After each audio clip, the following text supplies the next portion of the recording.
pengajuan ini ya, ini dokumennya ini yang harus disiap. Assalamualaikum warahmatullahi wabarakatuh. Jumpa lagi dengan saya di channel Ahmad Fatkul, channel yang membahas tentang pendidikan, video tutorial dan juga video pembelajaran. Bagi yang belum subscribe, silahkan subscribe dulu, bunyikan juga loncengnya biar dapat notifikasi dari channel ini.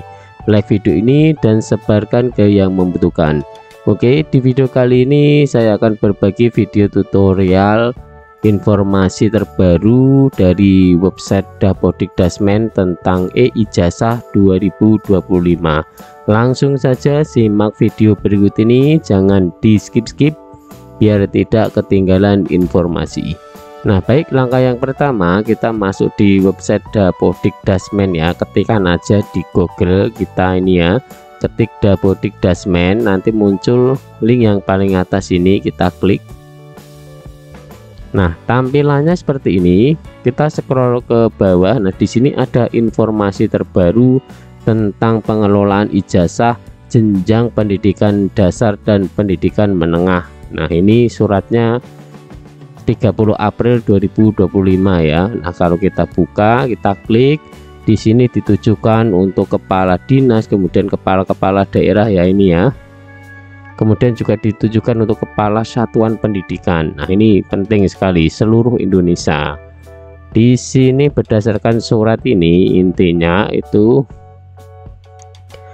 untuk penyusunan pedoman ini ijazah ini mengacu pada peraturan Menteri Pendidikan Kebudayaan Riset ya nomor ini tentang ijazah jenjang pendidikan dasar dan pendidikan menengah. Nah, seperti itu. Nah, kemudian yang perlu digarisbawahi tentang pedoman digunakan sebagai acuan pelaksanaan dan pengelolaan ijazah pada tahun ajaran 2024/2025 di seluruh satuan pendidikan adalah melalui ini ya, ijazah. Ini e-ijazah. Kalau kita klik kanan kemudian kita klik ini, nanti kita akan diarahkan ke website ini e-ijazah. Nah, nantinya kita bisa mencari ijazah di sini. Nah, seperti ini. Tinggal masukkan aja NPSN, kemudian nama pemilik ijazah, kemudian nomor seri, kemudian tanggal capta, kemudian klik lanjutkan. Seperti itu ya. Nah, nanti arahnya ke sini e-ijazah ini. Ini solusi digital untuk dokumen akademik Anda. Ini terbaru di tahun 2025 ya. Tahun sebelumnya belum ada ini ya. Seperti ini. Kemudian nanti untuk mempersiapkan hal ini ya, Dinas Pendidikan agar bisa Bapak Ibu ini cermati di sini ya. Ini tugas Dinas Pendidikan. Nah, untuk satuan pendidikan ini yang pertama, nanti kita memutakhirkan data peserta didik dan memastikan validasi data tingkat akhir. Nah, di mana ini ya kita lakukan ya di e-ijazah ya. Nah, ketikkan aja di Google e-ijazah. Oke, nanti akan muncul paling atas sendiri ini ya.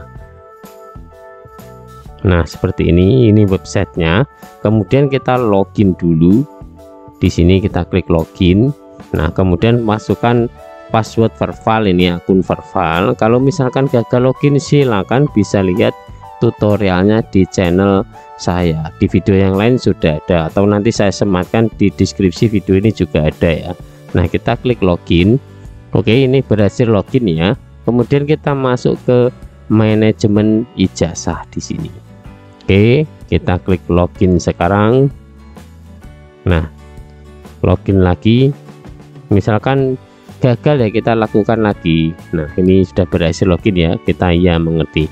Nanti pengelolaannya ya ada di sini, mulai dari DNS, kemudian kelulusan, SPTJM, DNT dan penomoran ijazah. Seperti itu. Di tutorial saya yang sebelumnya juga sudah pernah saya bahas dan saya sampaikan, saya tutorialkan, ada simulasi juga untuk pengisian ini.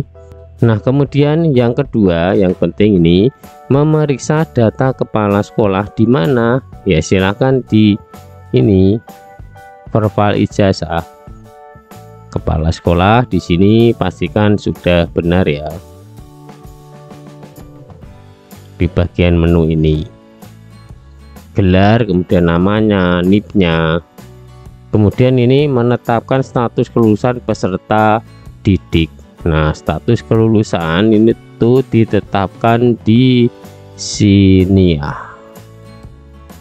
Oke, ini penetapan kelulusan. Setelah valid DNS, nanti ini penetapan kelulusan di sini. Nah, caranya bagaimana? Untuk cara lengkapnya silakan Bapak Ibu bisa melihat di video saya yang lain. Nah, ini cara melakukan simulasi pengisian e-ijazah ini ya. Silakan bisa dilihat. Ini juga saya sematkan di deskripsi video ini. Oke, kemudian di sini, nah kemudian yang terakhir ini memperhatikan tenggat waktu dalam setiap tahap pengelolaan data induk ijazah sesuai dengan lini masa yang telah ditentukan. Nah, ini di mana? Ya juga di Verval ini. Di sini ada lini masanya ya di bagian daftar jadwal. Nah, kalau kita lihat di jadwal ini mulai tanggal 2 April sampai dengan 3 Mei ini ya. Nah, nanti sudah ditetapkan SPTJM sampai SPTJM. Ini jadwalnya bisa berubah ya Bapak Ibu. Kalau yang pas ketika saya klik berarti tanggalnya ini 3 Mei, ini sudah tanggal 1 Mei ya, seperti itu. Jadi segera melakukan ini. Nah, kalau kita perhatikan di tahapannya itu ada kurung buka kurung tutup simulasi ya, artinya masih tahap simulasi. Oke, seperti itu ya. Nah, yang paling penting yaitu misalkan Bapak Ibu sudah melakukan validasi tapi ternyata ada peserta didik yang tidak valid ya. Di sini kan salah satu tugasnya memastikan validasi data peserta didik tingkat akhir. Nah, validasi itu bisa Bapak Ibu cek datanya di Verval ijazah yang ada di sini ya. Nih valid DNS. Nah, ini pastikan sudah valid. Kalau misalkan ini tidak valid, nah silahkan cari akar masalahnya. Bapak Ibu bisa mengunjungi di Verval PD seperti ini. Ketikkan aja di Google ya Verval PD, klik yang paling atas, kemudian nanti masukkan user untuk akun Verval ini ya, klik login. Nah, seperti ini close. Nah, pastikan ini sudah hijau semua ini ya. Ini tidak ada residunya 0. Kalau misalkan ada residu silakan diselesaikan. Nah, di website Dapodikdasmen ini sudah ada